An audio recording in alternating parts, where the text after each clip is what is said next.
Hola, soy Gerard, el profesor de Diseño y Análisis de Datos 2 de Psicología de la Universidad de Sevilla de la Academia Statistics. Antes de empezar el curso como tal, os quería comentar un par de aspectos sobre el funcionamiento del mismo. En primer término, indicaros que toda la docencia es online. Mediante clases grabadas, como esta que ahora mismo estaréis visualizando, no tendréis toda la información teórico-práctica de la asignatura necesaria para obtener una buena puntuación en el examen. Y además de ello también realizaremos unas clases en directo, online en directo, donde resolveremos básicamente todas vuestras dudas, así como también algún ejercicio que tengáis dificultades, y sobre todo nos centraremos en la resolución de exámenes de los últimos años, para que podáis ir genial preparados para el examen de este año. Por ese motivo es fundamental la asistencia a la clase en directo, como decía, resolveremos todos los exámenes de los últimos años. Además de ello, también comentaros, por favor, que os enviamos a vuestras casas un dossier encuadernado, como el que tengo en las manos.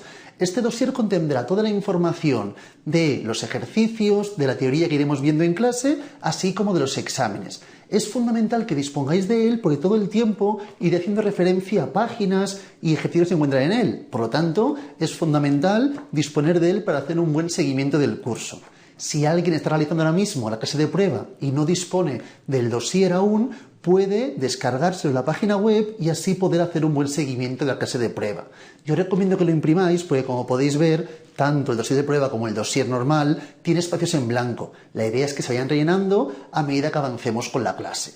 Y ya para finalizar, indicaros también que el día del inicio del curso creamos un grupo de WhatsApp formado por todos los alumnos y por el profesor, en este caso yo mismo, que me encargaré de resolver todas vuestras dudas acerca del funcionamiento del curso, ejercicios, cualquier aspecto que tengáis, que tengáis dudas, lo podéis preguntar por ahí y estaré a vuestra disposición para poder responderos. Una vez dicho esto ya, empezamos con el curso.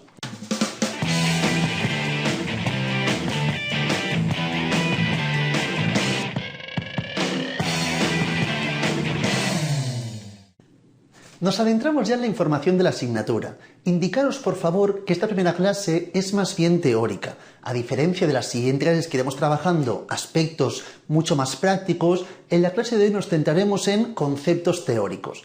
Por ese motivo puede ser un poco más aburrida, un poco más tediosa que las siguientes clases, pero es fundamental para tener una buena base y entender mejor las siguientes clases. Empezaremos con la información del primer tema, la introducción a los procedimientos de investigación en psicología. Y lo que me importa en mayor medida es la información que disponéis en la página 4 del dossier, parte central. Tenemos un pequeño esquema con las diferentes técnicas estadísticas. Si os fijáis, nos centraremos en el tipo de diseño y las diferentes variables, entre otras características, para determinar qué tipo de prueba estadística, qué técnica estadística tenemos que llevar a término.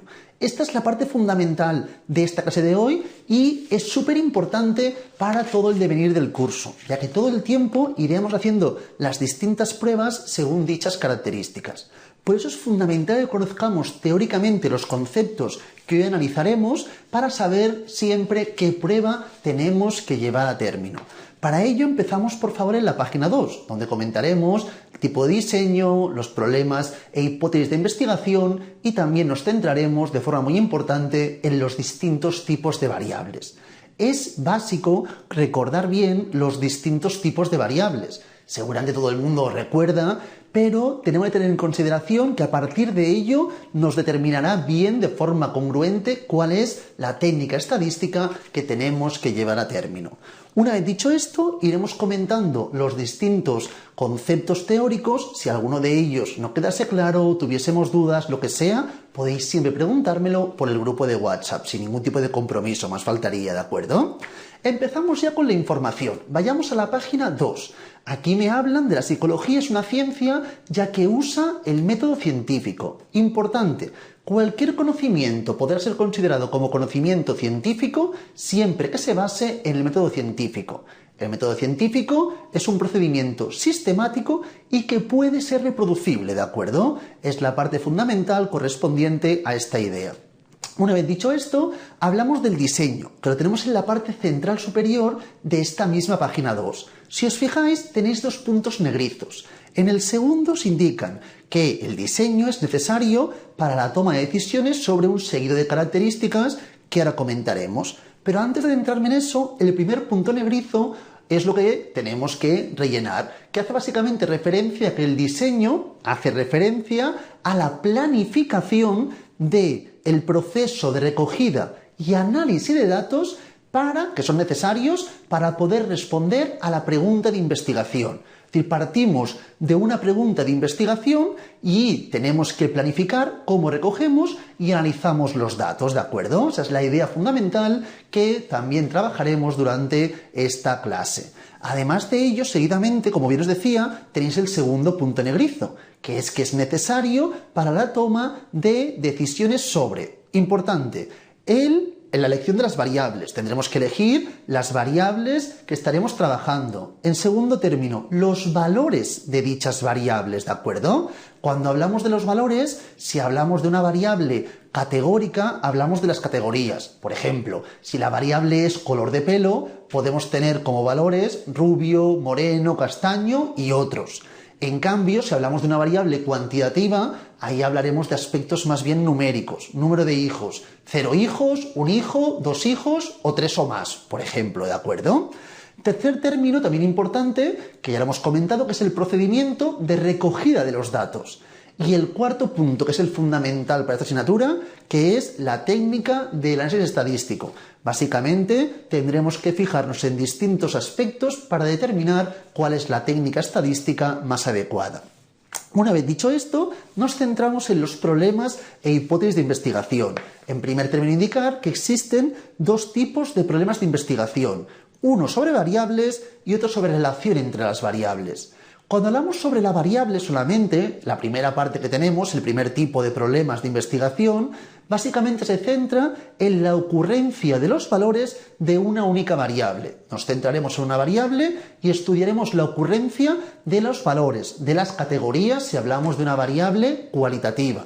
Es decir, por ejemplo, puedo estudiar cuál es la nota media o cuál es la nota de la asignatura de Diseño y Análisis de Datos 2 de Psicología en la Universidad de Sevilla. Y puedo estudiar esta información, las notas de cada uno de los individuos. O también puedo estudiar otro estudio, cuál es la altura media en Sevilla, por ejemplo, ¿de acuerdo? Y así podré ir estudiando distintos aspectos que hacen referencia única y exclusivamente a una variable. Y luego también tenemos sobre relaciones entre variables. Aquí trabajaremos siempre, por lo menos, con dos variables, ¿de acuerdo? Y estudiaremos si existe o no existe relación entre ellas. Básicamente estudiamos si existe o no covariación, es decir, si las puntuaciones de una vienen relacionadas con las puntuaciones de la otra variable, ¿de acuerdo? Básicamente aquí podemos estudiar si, por ejemplo, las notas en Diseño y Análisis de Datos 2 están relacionadas con el color de pelo, por ejemplo, ¿de acuerdo? Entonces, aquí tendremos dos tipos de estudios, que serán relaciones simétricas. Cuando hablamos de relación simétrica es cuando estudiamos básicamente si entre dos variables existe relación, pero no estudiamos que una determine, afecte, influye a la otra. Únicamente estudiamos si existe o no relación entre dos variables. Y luego también podemos tener una relación asimétrica. Si hablo de relación asimétrica, tendremos el estudio donde una variable influye, determina, afecta a la otra variable, ¿de acuerdo? Cuando trabajemos con relaciones asimétricas, ahí siempre tendremos la idea de variable independiente, variable dependiente, como una variable influye, afecta, determina a la otra, ¿de acuerdo? Esto, que hablemos de una relación simétrica o relación asimétrica, lo veremos luego con el tema de las hipótesis, si es una hipótesis bidireccional, relación simétrica, o unidireccional, relación asimétrica. Pero ya me importa que tengamos un poco la idea, el concepto, y sobre todo que esto no depende del lector. Si yo leo algún tipo de pregunta de examen o pregunta de alguna práctica, únicamente leyendo la información yo no puedo pensar, vale, como esta variable para mí es independiente y esta dependiente es relación asimétrica. No, tenemos que leer y entender lo que el investigador quería plantear. Si realmente quería plantear un estudio donde una fuese independiente y la otra fuese dependiente. Si quería estudiar una relación asimétrica, es decir, una influye, afecta, determina sobre la otra, o una relación simétrica. Únicamente estudiar la covariación entre las puntuaciones de una a otra sin que una determine, afecte, influye sobre la otra, ¿de acuerdo? Seguidamente, si os fijáis, tenemos que, me ponen aquí, cualquier problema relacional, cualquier problema, sea o no sea relacional, incluye el núcleo y un contexto. Entonces tendremos siempre el objeto del estudio. El objeto del estudio son las variables que básicamente estamos estudiando. Pero tener en cuenta que puede haber infinidad de variables que pueden influir, que pueden afectar en nuestro estudio. Para que sea más sencillo, pongo un ejemplo muy fácil. Si hablamos, por ejemplo, de cómo las horas de estudio influyen sobre las notas, ¿de acuerdo? Tenemos un efecto en este caso de una variable sobre otra. En este caso, horas de estudio, no hay duda, haría la función de variable independiente. Según el tipo de diseño que lleven a término, luego lo veremos, si hablamos de un diseño experimental, un diseño no experimental, podemos plantear que horas de estudio tengamos dos grupos, por ejemplo, solamente. Un grupo que estudia 2 horas y otro que estudia 40 horas. O que cada persona estudie las horas que quiera. Me da igual, esto dependerá del tipo de investigación que lleven a término. Ahora lo que me importa es cada una de las variables, cómo influye, qué afecta, qué virtud tiene, qué posición tiene dentro de la investigación. En este caso, las notas sería la variable dependiente. Disponemos de una variable independiente y una variable dependiente. Esto básicamente sería el núcleo, ¿de acuerdo? El objeto de estudio. Y luego tenemos el contexto. Pues son todas aquellas variables que pueden afectar, pueden influir en esta relación, ¿de acuerdo? Por ejemplo, en este caso, si yo, repito, plantease dos tipos de grupos, yo digo, vale, tú estudias 2 horas para el examen, en cambio tú estudias 40 horas, y así progresivamente, ¿de acuerdo? Y creamos dos grupos, provocando que haya gente que estudie 2 horas y gente que estudie 40 horas.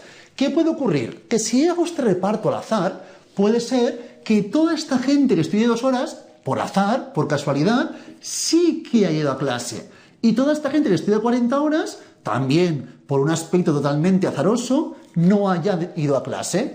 Entonces, ¿qué ocurriría? Que cuando mire las notas, puede ser que esta gente que estudia 2 horas saque un 5 en el examen y los que estudian 40 horas también tengan un 5 en el examen. Y yo piense, claro, han sacado lo mismo, por lo tanto, las horas de estudio no influyen en las notas. Pero no estoy teniendo en consideración el contexto. En este caso, todo el mundo que estudia 2 horas ha ido a clase. El hecho de ir a clase, por el mero hecho de ir, ya conllevará una puntuación más elevada que la gente que no va a clase, que no tiene ningún conocimiento de la asignatura. Entonces, es normal que al final esto se equipare, ya que estos partían de que se han ido a clase y estos no. Entonces, estas son las variables que denominamos como variables extrañas. En este caso puede ser, por ejemplo, la asistencia a clase, la inteligencia, si trabajas o no trabajas, si tienes cargas familiares e infinidad de ellas. Puede haber muchas variables extrañas.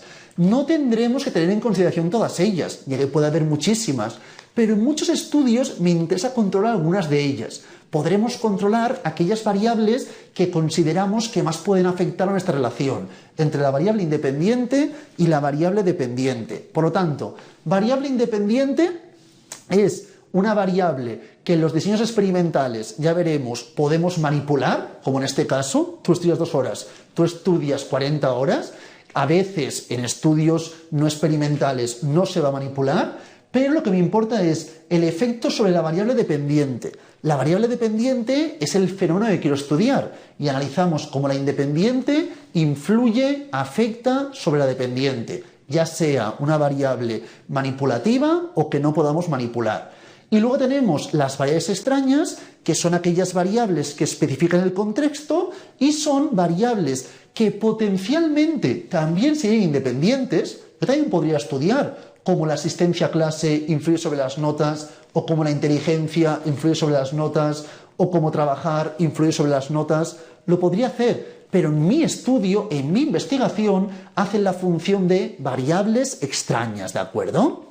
Una vez visto esto, por favor, tenemos las hipótesis. Básicamente es una solución tentativa al problema de investigación. Yo siempre tengo un problema de investigación y nos planteamos posibles soluciones. Si ocurre esto, pasará tal. Si yo estudio más horas, sacaré mejor nota, ¿de acuerdo? Son posibles soluciones ante un problema que existe, el problema de investigación, y a partir de ahí, mediante la recogida y análisis de datos, miraremos si aceptamos o refutamos dichas hipótesis. Básicamente, cuando miramos la información de las hipótesis, en la página 2, parte inferior, tenemos dos puntos negrizos.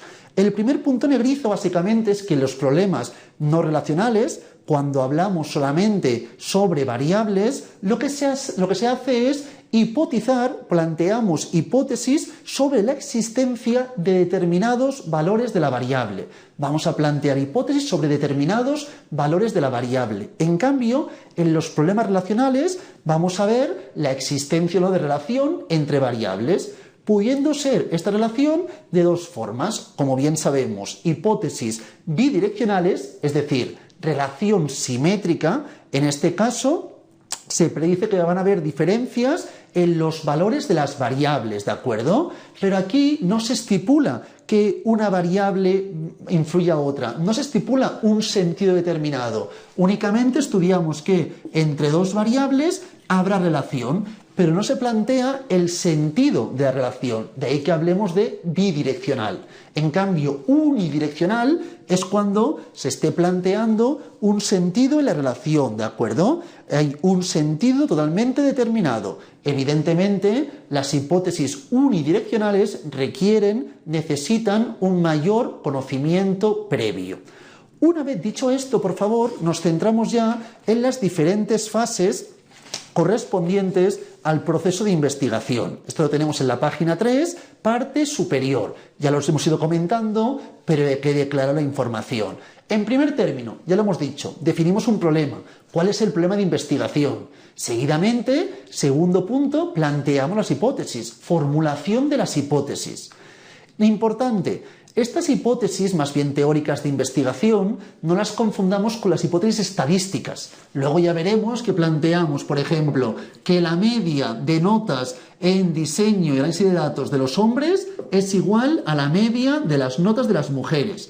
Esta es una hipótesis estadística. Ahora, cuando hablo de la formulación de hipótesis, me refiero a las hipótesis de investigación. No confundamos hipótesis de investigación con hipótesis estadísticas, que las veremos ya más adelante, a lo mejor al final de la clase de hoy o en la siguiente clase.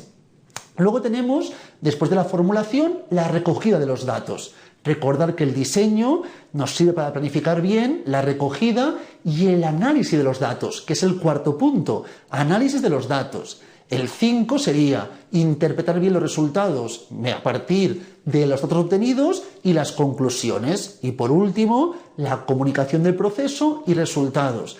Es una cosa que a veces dejamos de lado, pero es importante poder comunicar bien la información. De ahí toda la información que conocéis acerca de los artículos de investigación, ¿de acuerdo?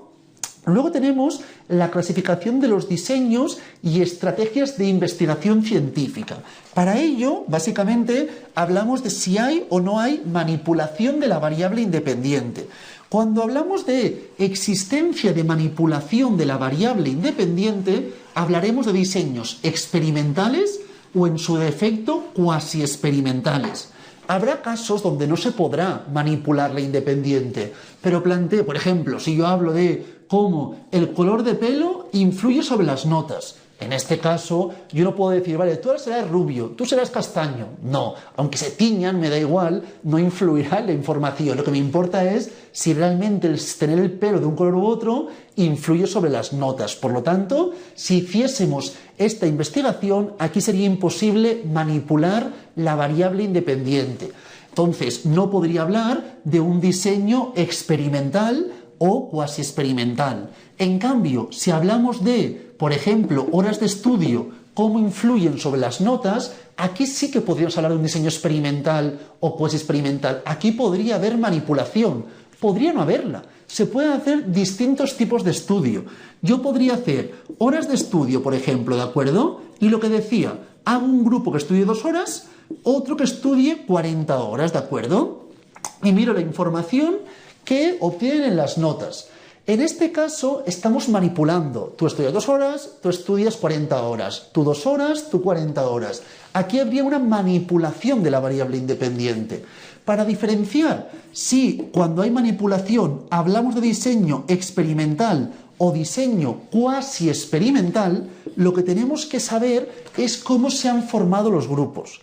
Si los grupos se forman de forma azarosa, hablaremos de diseño experimental. Es decir, yo tengo, por ejemplo, un grupo de 100 personas, ¿de acuerdo? Y estas 100 personas, todas ellas de la Universidad de Sevilla, que estudian psicología, las divido en dos grupos, uno que estudia 50 y uno 50. Pero esto lo hago a partir del azar. Y cuando este grupo 50-50, estos estudian 2 horas, estos 40 horas, miramos su nota al final, ¿de acuerdo? Esto sería un estudio de un diseño experimental. ¿Por qué? Porque la formación de los grupos es al azar. Hay manipulación de la variable independiente y asignación de los grupos al azar.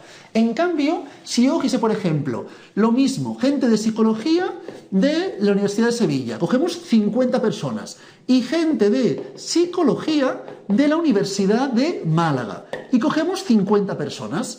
Estos dos grupos son naturales, es decir, esta gente y esta gente puede haber tenido distintas condiciones, distinto temario, distinto profesor, distinta dificultad, evidentemente. Entonces, si estos estudian 2 horas y estos estudian 40 horas y al final estos sacan un 7 y estos sacan un 6, podría pensar, estudiar menos horas comporta mejor nota. Pero es que a lo mejor el nivel en la Universidad de Sevilla es mucho más elevado que en la de Málaga y eso está determinando esta diferencia de notas, no el hecho de estudiar más o menos horas, ¿de acuerdo?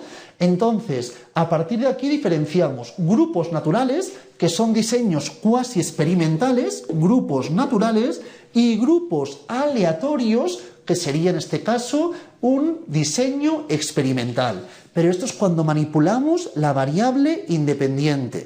Si estudiamos estudios no manipulativos, ¿qué correspondería? Pues básicamente correspondería a estudios donde la variable independiente no se ha manipulado, ya sea porque no puede ser manipulable o ya sea porque los investigadores deciden no manipular dicha variable, ¿de acuerdo? Esto veremos luego, pero hay los diseños selectivos, por ejemplo, que es cuando se hacen encuestas y a la gente le preguntamos, ¿cuántos has estudiado? ¿Qué has sacado? Aquí cada uno estudia lo que quiera, aquí yo no estoy determinando, sino que son estudios de encuesta, diseño selectivo. También existen los diseños observacionales, donde se observa a ver cada uno cómo estudia, cuándo estudia, y ahí evidentemente tampoco habría manipulación de la variable independiente.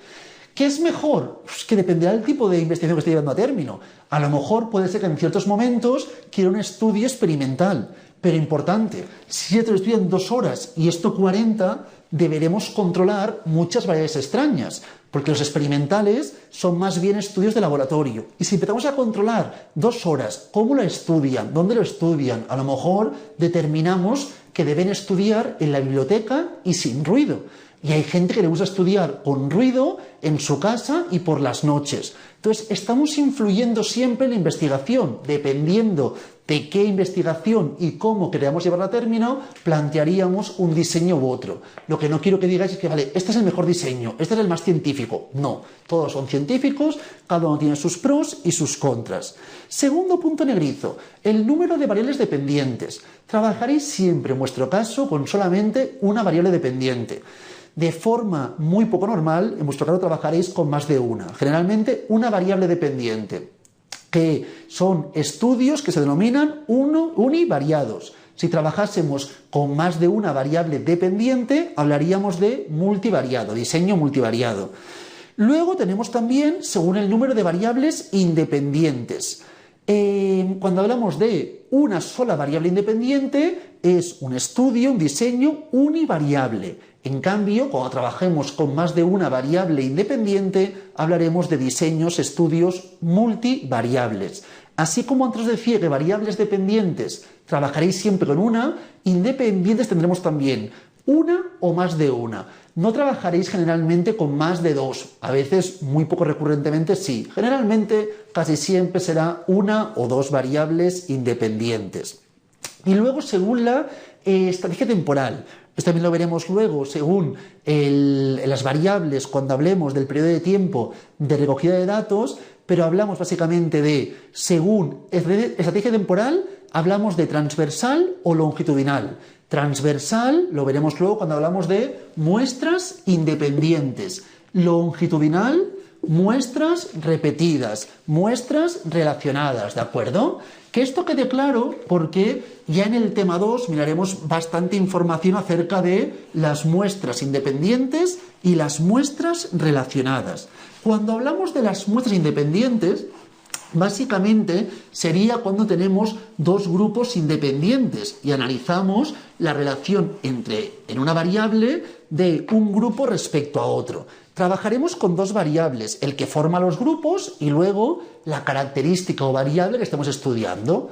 Por ejemplo, si yo estudio si el género conlleva tener distintas notas en el examen. En este caso planteamos el género de forma binaria, hombres o mujeres, ¿de acuerdo? Si hablamos de muestra independiente, ¿qué estamos estudiando? Tenemos por un lado los hombres, por otro las mujeres, y estudiaríamos si los dos grupos tienen igual o distinta nota media en el examen. Esto es cuando hablamos de muestras independientes, y es un estudio transversal porque el mismo día del examen harán el examen los hombres y las mujeres y compararemos si las notas son parecidas o son de forma estadísticamente significativa distintas. Y cuando hablamos de muestras relacionadas es el mismo grupo en distintos momentos, ¿de acuerdo? De ahí que hablemos de estudios longitudinales. Este de aquí sería un estudio transversal y este un estudio longitudinal. El mismo grupo lo estudiamos en distintos momentos, ¿de acuerdo? Entonces, aquí básicamente sería el mismo grupo, las notas de antes de estudiar y después de estudiar del mismo examen, por ejemplo. Entonces, miramos al principio de curso y hacemos el examen al final de curso y vemos si sus notas han mejorado o han empeorado a partir del transcurso del curso y haber estudiado evidentemente bien la asignatura. Para que veamos un ejemplo más simple, más sencillo aún, que pueda equiparar tanto, que pueda ser tanto de independientes como relacionadas. Imaginaos que yo quiero ver cómo el alcohol influye en el tiempo de respuesta al tocar el freno del coche. Entonces puedo hacer un estudio de muestras independientes haciendo dos grupos, por ejemplo, un grupo que bebe alcohol, otro que no bebe alcohol. Yo os digo, vale, tú bebes alcohol, tú no, tú sí, tú no. Les doy el alcohol al grupo que bebe alcohol, el que no bebe alcohol pues no le doy nada de alcohol y al cabo de una hora, hora y media, 2 horas, les hago una prueba para ver el tiempo de reacción que tardan en tocar el freno del coche cuando aparece algún tipo de imprevisto. De esta forma compararíamos este grupo con este otro grupo. Son muestras evidentemente independientes. En cambio, en el mismo estudio, es decir, como el alcohol influye en el tiempo de respuesta, en el tiempo de reacción, si trabajásemos con muestras relacionadas, ¿qué estudiaríamos? Haríamos la prueba, por ejemplo, con esta misma muestra, primero sin alcohol. Hacemos que prueben el tal y que miren a ver cuánto tiempo tardan en tocar el freno del coche. Y al cabo de X tiempo les hacemos la prueba, pero con alcohol. Entonces, por eso hablamos de estudio longitudinal, porque en distintos momentos estamos midiendo la variable dependiente en el mismo grupo, ¿de acuerdo? Mismo grupo, en distintos momentos, distintas condiciones, distintas situaciones. Mismo grupo, distintos momentos, distintas situaciones, distintas condiciones. Aquí son distintos grupos. Estudio transversal, estudio longitudinal. Diseño transversal, diseño longitudinal. Y luego tenemos la información de las variables. Esto también es fundamental para determinar bien qué prueba estamos llevando a término. Pero muy importante, por favor. Esto, repito, ya os comentaba al principio de la clase, que es un aspecto que seguro recordáis y conocéis, pero aún así es fundamental que lo tengamos muy presente. Por favor, en este caso tenemos la opción de estar trabajando con variables. Cuando hablamos de variables, básicamente, hablamos de características del grupo de individuos que estamos trabajando. Que quede muy clara la idea, pero en estadística, generalmente, el objetivo es estudiar toda la población. La población está formada por, en general, infinidad de individuos. Cuando hablo de individuos, no hablo de personas. Por ejemplo, en esta sala hay muchos polígrafos. Si yo cojo, por ejemplo, estos dos, es una muestra. Entonces, de todos los individuos que hay en la sala, que puede ser infinidad o un número que sea finito. Por ejemplo, en esta sala hay 100 bolígrafos.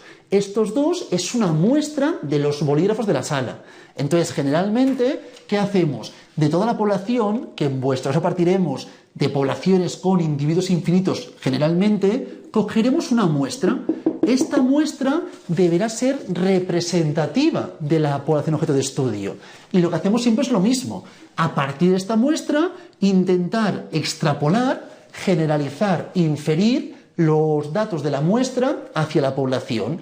Esta inferencia es en lo que se basa esta asignatura y básicamente tendremos que elegir las pruebas más adecuadas según el tipo de variable que estemos intentando estudiar, según qué tipo de diseño, según qué tipo de estrategia temporal, según qué tipo de variables. Las variables son las características de los individuos, ¿de acuerdo? Por ejemplo, si hablo de bolígrafos, ¿qué puedo estudiar? El color del bolígrafo, el tamaño, los mililitros de tinta. Podríamos estudiar infinidad de cosas de ellos. Entonces, cuando estudiamos las variables, básicamente diferenciamos las variables cualitativas y las variables cuantitativas.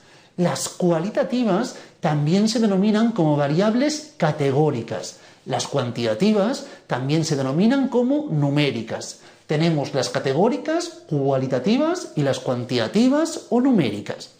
Las cualitativas son aquellas que hacen referencia a atributos.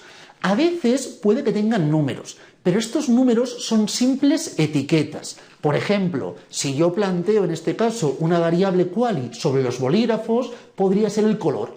Color azul, color negro, rojo, lo que estemos trabajando, ¿de acuerdo?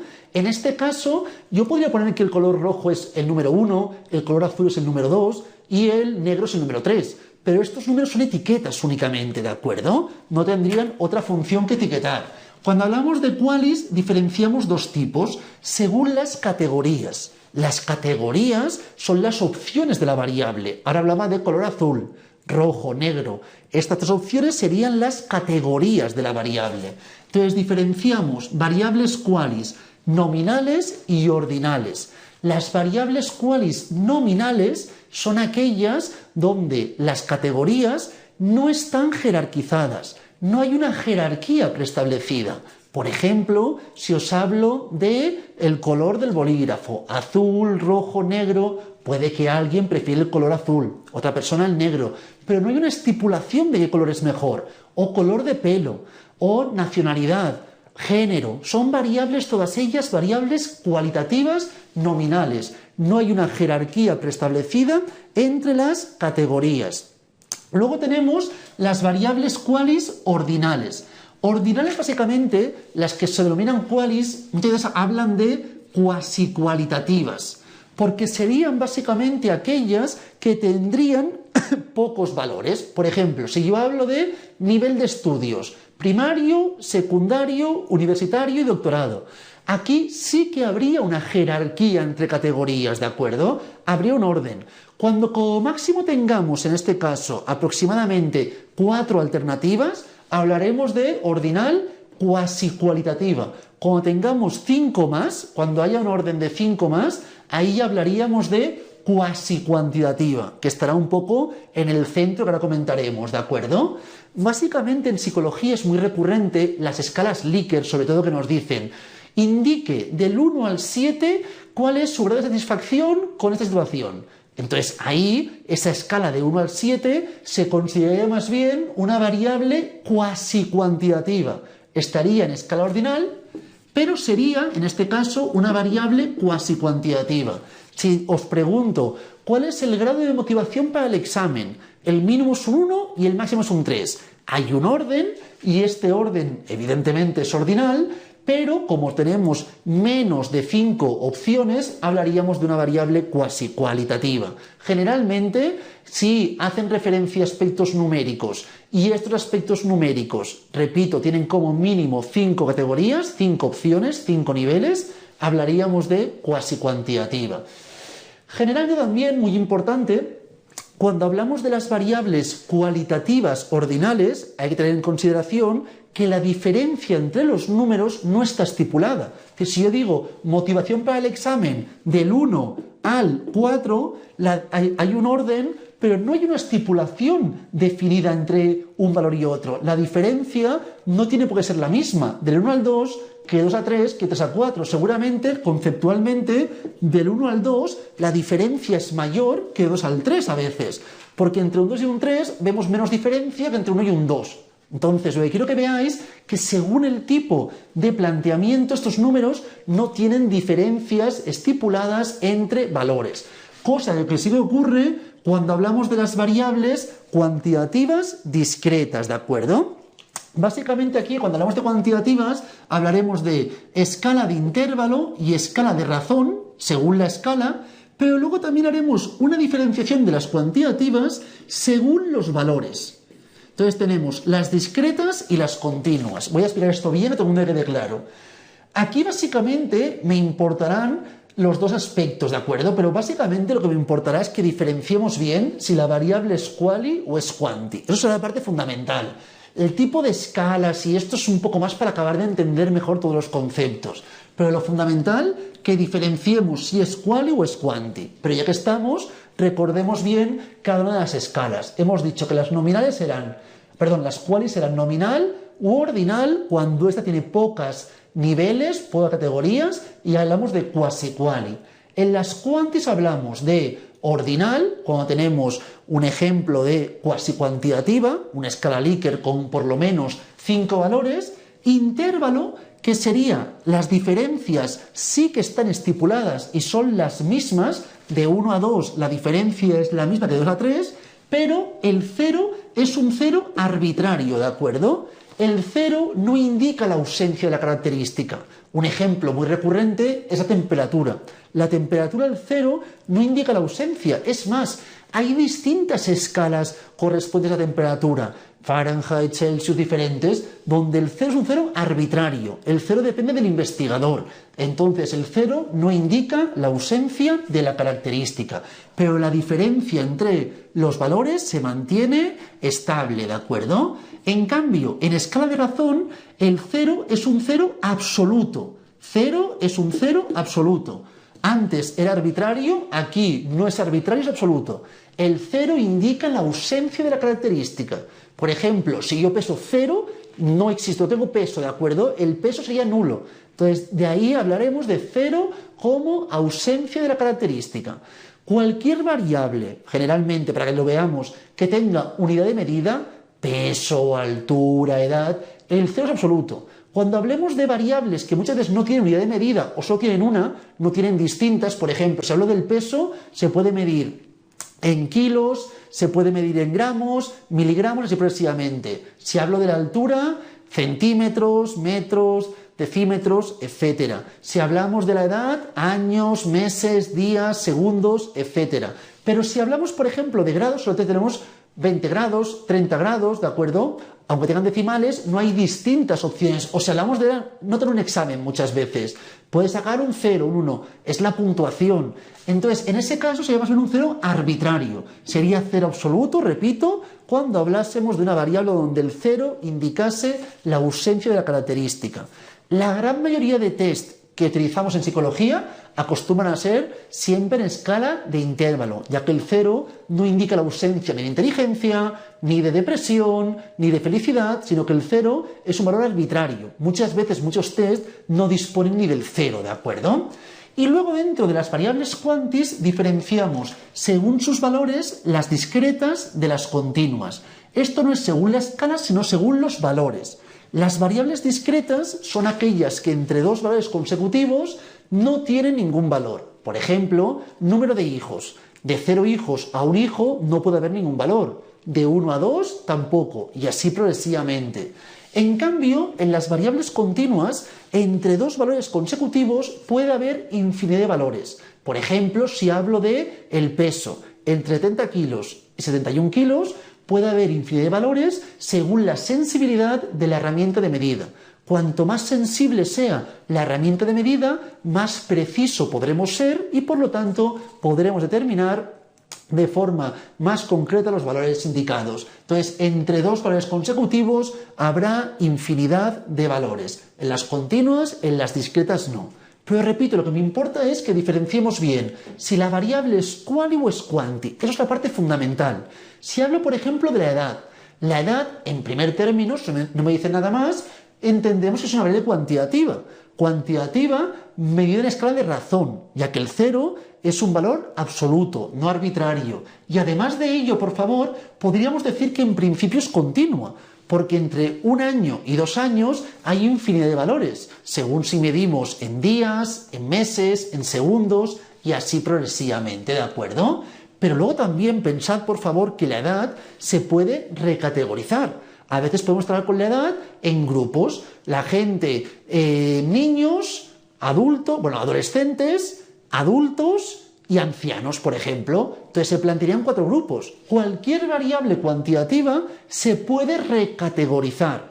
Al recategorizarla, podremos trabajarla como una variable cualitativa o cuasi cualitativa, ya que se convierte en ordinal, ¿de acuerdo? Tened eso en consideración. Pero básicamente trabajaríamos aquí con este tipo de información. Las variables como estas que decía de niños, adolescentes, adultos y ancianos se considerarían siempre unas variables qualis ordinales. Como clave social, aunque tuviésemos distintas claves sociales, al final hablaríamos de una variable ordinal, al fin y al cabo cualitativa, ¿de acuerdo? Sería dentro de quali. Dentro de esta información, estas de aquí, para que no quede ninguna confusión, son aquellas que hacen referencia a aspectos numéricos, grado de motivación, grado de dolor, grado de satisfacción, lo que sea, donde tengamos por lo menos 5 valores, 5 o más valores, ¿de acuerdo? Si no, estaríamos en la otra información. Cuando tengamos aspectos numéricos, grado de motivación, grado de satisfacción, grado de lo que queramos indicar, que son las que denominamos como escala Likert con por lo menos 5 valores. Una vez visto esto, por favor, vamos a mirar también la parte inferior de la página 3, donde me dicen el número de características observadas, y hablamos de unidimensional y multidimensional. Unidimensional cuando solo se estudia una característica de la población simultáneamente. Si solo estudiamos una dimensión, una sola característica, hablaremos de diseños o en este caso estudios unidimensionales. Si estudiamos más de una característica de la población simultáneamente, hablaríamos de multidimensional. Y luego, según el periodo de recogida de datos, tenemos los diseños transversales, se toman todos los datos de una muestra en un momento fijo de tiempo. Y luego tenemos los longitudinales, donde las observaciones se realizan en distintos momentos de tiempo.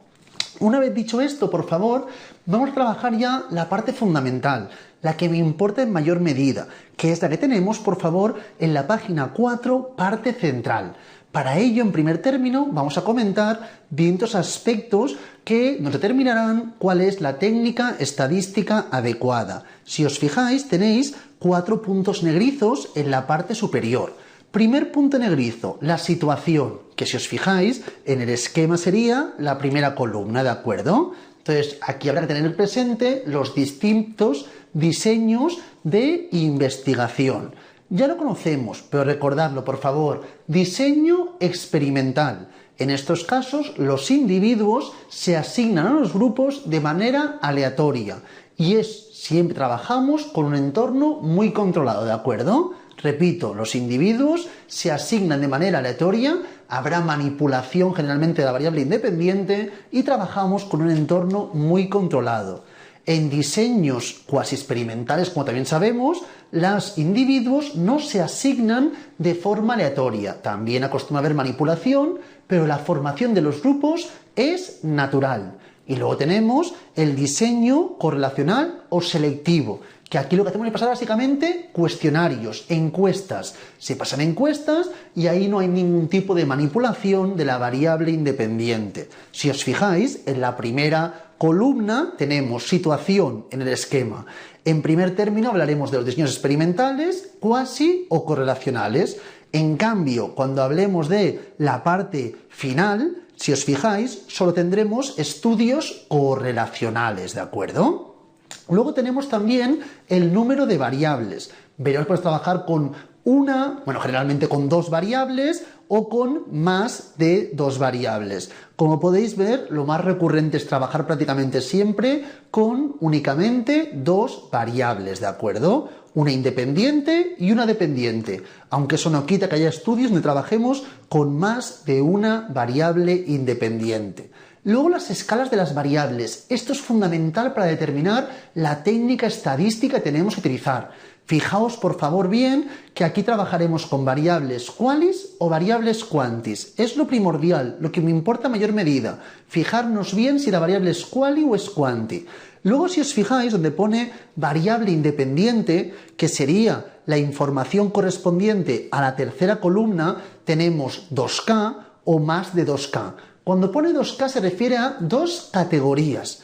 Las variables qualis pueden tener dos categorías o más de dos categorías. Por ejemplo, podemos plantear color de pelo morenos y no morenos.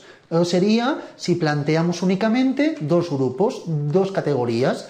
O también podemos plantear la información correspondiente a más de dos categorías. Por ejemplo, rubios, morenos, castaños y otros. Ahí tendríamos 4 categorías. Cuando veáis 2K, hace referencia a dos categorías y más de 2K a más de dos categorías.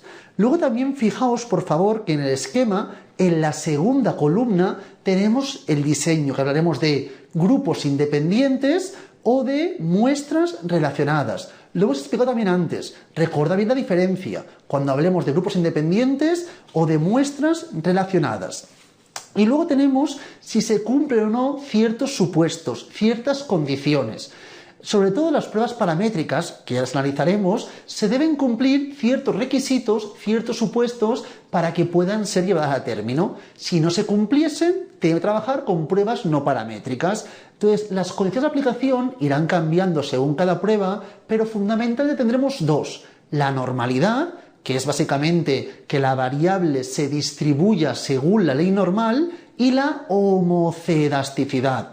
La homocedasticidad es equivalente a decir que las varianzas poblacionales son iguales, ¿de acuerdo? Entonces son los dos aspectos, las dos condiciones que estudiaremos en mayor medida.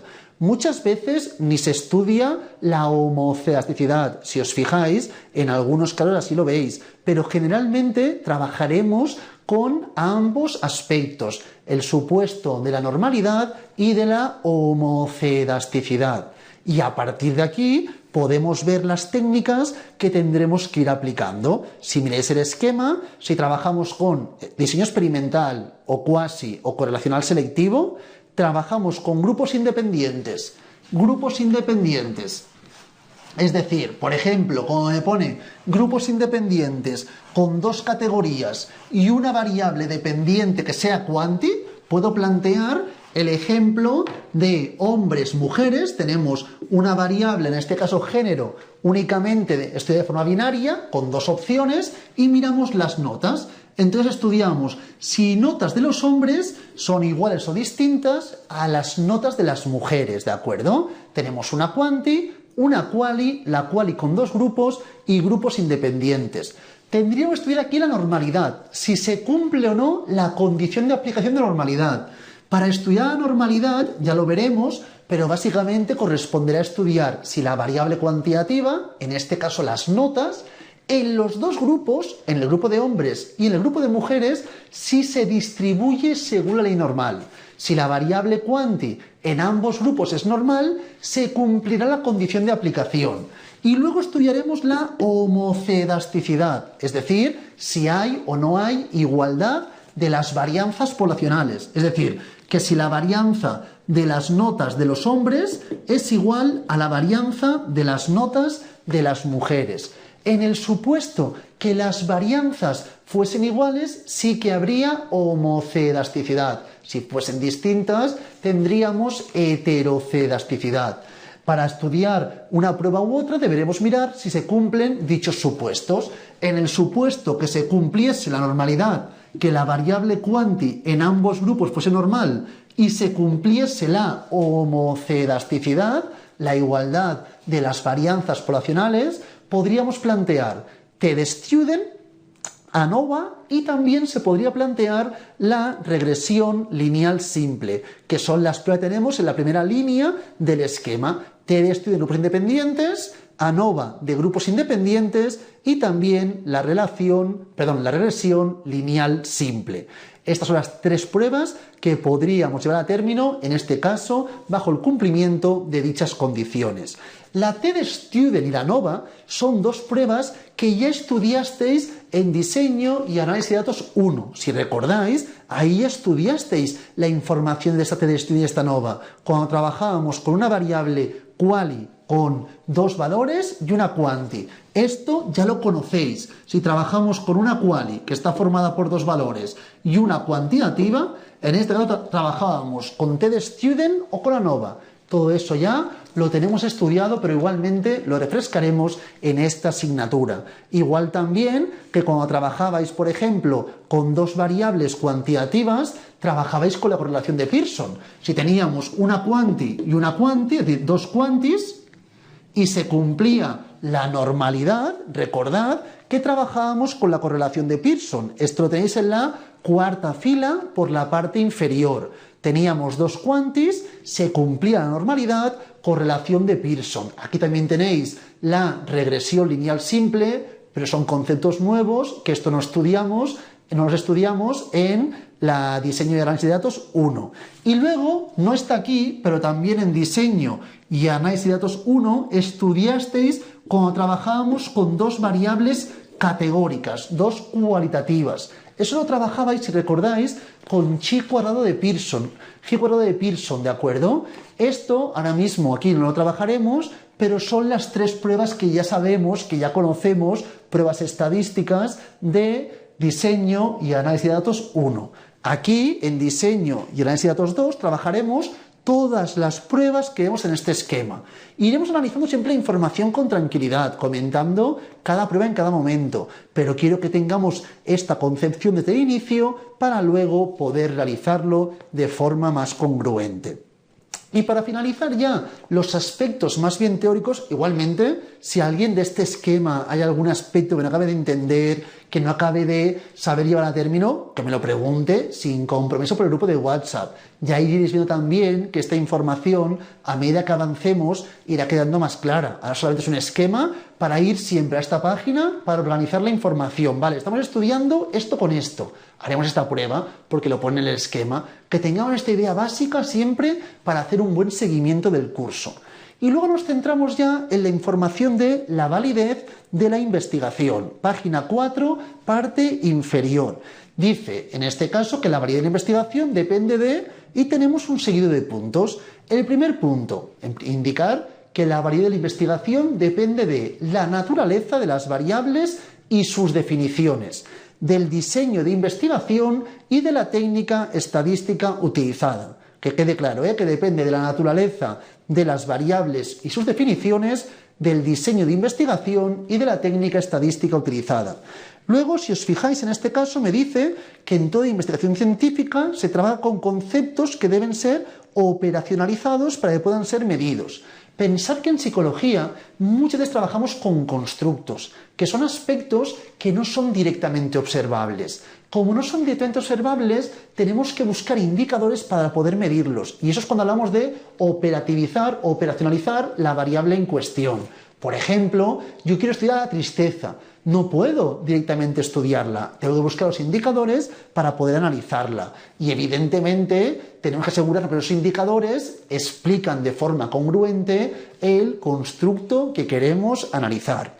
Luego me dice que evidentemente los problemas de validez surgen cuando estas operaciones realizadas tienen errores para medir el constructo. Si yo, por ejemplo, quiero medir el constructo de tristeza y lo hago a partir de cuántas veces llora una persona al día, puede que alguien llore todo el día y no sea una persona triste, y que alguien no llore nunca y sea súper triste. Por lo tanto, es primordial que estos indicadores sean los más correctos posible. Esa es también la parte más dificultosa.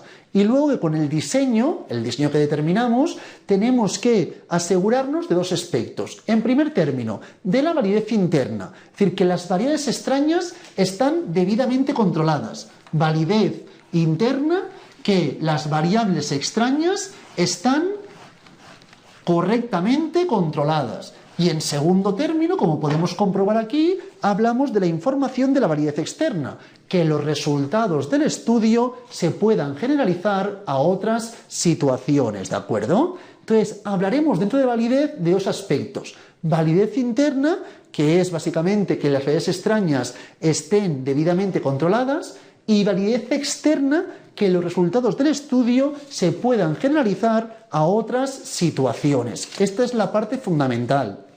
Para eso, por favor, quiero que veamos el esquema que tenemos en la página 5, parte superior.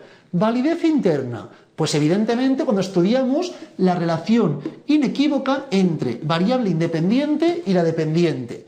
Para ello es fundamental, tiene un papel central el control. Tendremos que controlar a las variables extrañas. ¿Para qué? Para que no afecten en la influencia de la independiente sobre la dependiente. Entonces aquí tenemos que jugar en la relación entre el nivel de control y artificialidad. Es decir, si yo controlo mucho esta situación, será mucho más artificial. Es la parte un poco compleja, porque a veces si yo quiero estudiar si esta variable influye sobre esta, pero controlo muchas variables extrañas, al final es tan artificial que es muy complicado poder reproducir los resultados en otras situaciones. De ahí que la validez interna y la externa tengan un papel donde cuando aumentamos una validez, la otra disminuirá. Y también al contrario, porque si yo quiero controlar mucho esta información, ¿qué voy a hacer? Que sea una situación mucho más artificial, pues estaremos controlando muchas variables extrañas y eso conllevará que sea mucho más complicado el hecho de generalizar los resultados a otras situaciones. Y luego tenemos la validez externa, donde es, repito, la posibilidad de generalizar los resultados, es decir, que la información que trabajamos con muestras y estudios representativos de lo que quiero estudiar. Cuantas más cosas controlemos, menos representativo es. Más podré investigar esta relación, pero menos representativo será. Y la validez externa quiere generalizar a otras situaciones, pero también a otros sujetos, a otros valores de la variable independiente, a otros aspectos. Quiere generalizar en términos genéricos. Diferenciamos bien, repito, validez interna de validez externa. Para ello tenéis aquí, en la página 5, parte central superior, dos puntos negrizos. Uno que hace referencia a la validez interna y otro que nos habla de la validez externa. Validez interna. Queremos estudiar la relación entre independiente y dependiente sin que esté contaminada por otras variables, ¿de acuerdo? Para ello, básicamente, para que podamos decir que una investigación tiene una alta validez interna, se deben dar tres requisitos que se deben poder comprobar. Que la variable independiente anteceda a la variable dependiente, que exista relación entre la independiente y la dependiente, y también, en tercer término, la capacidad de descartar explicaciones alternativas, es decir, controlar la mayor posible de variables extrañas para que no sea posible que otros aspectos estén influyendo en esta relación. Básicamente es la idea de la validez interna, asegurarnos que las variaciones de la variable dependiente, el fenómeno que quiero estudiar, estén determinados por la variable independiente. Descartar explicaciones alternativas. Y luego hablamos de la validez externa, que como bien sabemos es la capacidad de generalizar los resultados a otros sujetos, a otras situaciones o a otros valores de las variables independientes o a otros momentos. Generalizar a otras situaciones, a otros sujetos, a otros valores de la variable independiente o a otros momentos, ¿de acuerdo? Básicamente es el objetivo, pero teniendo en cuenta que el aumento de una validez comportará la disminución de la otra. Para que lo veamos bien, por favor, tenemos en la parte central inferior de la página 5 otros dos puntos negrizos. Me dice que si preparamos situaciones muy controladas y artificiales, evidentemente podremos llegar a garantizar un nivel muy elevado de validez interna, pero empeora la generalización. Es decir, que disminuiría la validez externa. Cuanto más artificial y más controlado, más validez interna, pero menor validez externa. En cambio, si realizamos nuestro estudio en situaciones de campo, lugares totalmente naturales, ahí será mucho más sencillo poder generalizar los resultados, es decir, aumentará la validez externa, pero perdemos capacidad de control y, evidentemente, la validez interna se vería afectada. A partir de aquí, estamos hablando de cómo controlar las variables extrañas. Existen diferentes técnicas para poder controlar estas variables extrañas. Ahora comentaremos las más recurrentes, las que se acostumbran a utilizar en mayor medida, y veremos cómo se utilizan y cómo se llevan a término estas técnicas de control de las variables extrañas. En primer término, la aleatorización. El hecho de aleatorizar, que sea, por ejemplo, cuando formamos los grupos, formar grupos de forma aleatoria, es una forma de controlar. En principio, el aleatorizar conllevará que los grupos tengan entre ellos características similares. Luego tenemos la eliminación. Por ejemplo, si yo quiero en este caso eliminar, voy a poner el ejemplo de antes, horas de estudio y notas, ¿de acuerdo?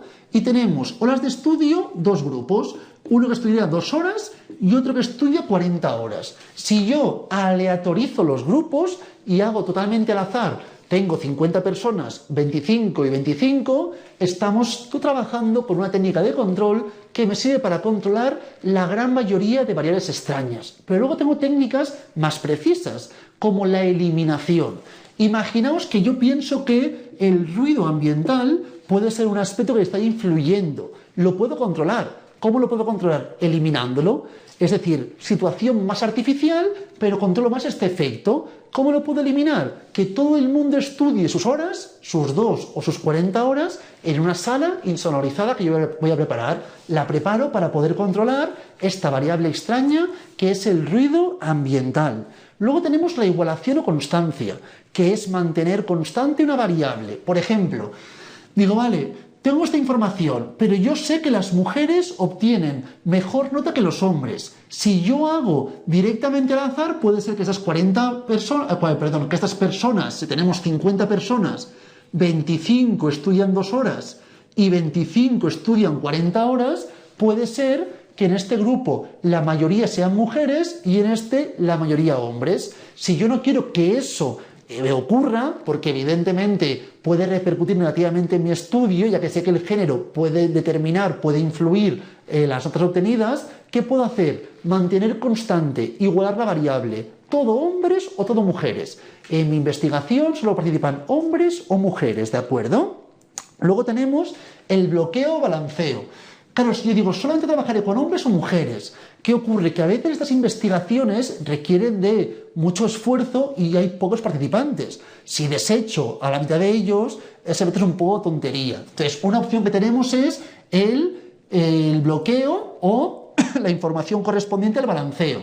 Si tenemos 50 personas y 40 son hombres y 10 son mujeres, ¿qué podríamos hacer? Por ejemplo, estos 40 hombres, de forma totalmente aleatoria, los dividimos en 2 grupos, 20 y 20. Entonces tenemos 20 hombres que van aquí y 20 hombres que van aquí. Y estas 10 mujeres las dividimos al azar en 2 grupos, 5 mujeres y 5 mujeres. De esta forma queda equilibrada la información. Luego tenemos el reequilibramiento o contrabalanceo. Estas técnicas son para cuando hablemos de muestras relacionadas. Cuando el mismo grupo pasa por distintas condiciones o situaciones o en distintos momentos. Antes ponía el ejemplo del alcohol. Bebe alcohol, por ejemplo, 3 cubatas, bebe alcohol 6 cubatas o no bebe alcohol. Si yo hago esta información, ¿qué ocurre? Que puede ser que al final obtenga mejor resultado, no solamente porque lo hago sin alcohol, sino también porque he aprendido cómo funciona el hecho de tocar el freno rápidamente. A lo mejor estoy trabajando en una máquina que al principio no entendíamos y al final entendemos. Entonces, para que no haya diferencias debidas al aprendizaje o al cansancio, lo que se puede hacer básicamente es que cada persona tenga un orden distinto. Alguien empezará por luego irá aquí y luego aquí. Pero otra persona empezará por esta prueba, luego se irá a esta y acabará en esta. De esta forma no habrá siempre el mismo orden y ello no comportará que las diferencias sean provocadas por el orden de presentación de las condiciones. Y luego tenemos el grupo control, que es un grupo que no va a realizar ningún tipo de experimento, solamente tendrá las condiciones actuales para ver si el grupo experimental mejora o empeora respecto al grupo control. Y el simple o doble ciego, ¿qué sería? El simple ciego es cuando los investigados no saben a qué grupo pertenecen, si al control o al experimental. Muchas veces en el grupo control utilizamos un placebo, para así de esta forma que ellos no sepan a qué grupo pertenecen y así no pueden estar influenciados por pertenecer a un grupo u a otro. Por ejemplo, si yo tengo tomar pastilla para mejorar la memoria o no pastilla, ¿de acuerdo? Y voy a mirar las notas. Puede ser que el hecho de tomar una pastilla para mejorar la memoria mejore mis notas, no porque la pastilla sea efectiva, sino porque yo creo que al tomar una pastilla que está mejorando mi memoria mejore, es decir, efecto placebo. Entonces, en ese caso me interesaría que los distintos investigados no supiesen si están en un grupo o en otro. Y a veces también el investigador está condicionado por ello y se fija más en reacciones, en formas de actuar de las personas que toman las pastillas de los que no las toman. Por ese motivo, el doble ciego es cuando ni los investigados ni el investigador saben a qué grupo pertenece. Evidentemente, hay unas terceras personas que sí que lo saben, pero ni el investigador ni el investigado sabe a qué grupo pertenece cada uno de los individuos, si al grupo control o al grupo experimental. Con esto finalizamos ya toda la información correspondiente a este primer tema y ahora nos adentraríamos ya en la relación entre una variable quali y una variable quanti, que en el esquema una variable quali y una variable quanti sería la información que tenemos en las partes superiores. Las primeras filas hablan todas ellas de una quali y una quanti. Todo esto lo empezaremos ya en la siguiente clase e iremos viendo con la ayuda del programa informático cómo funciona cada uno de los aspectos. Igualmente, como os decía, cualquier duda, consulta, por favor, realizármela sin compromiso por el grupo de WhatsApp. Lo dejamos hoy por aquí y mucha suerte.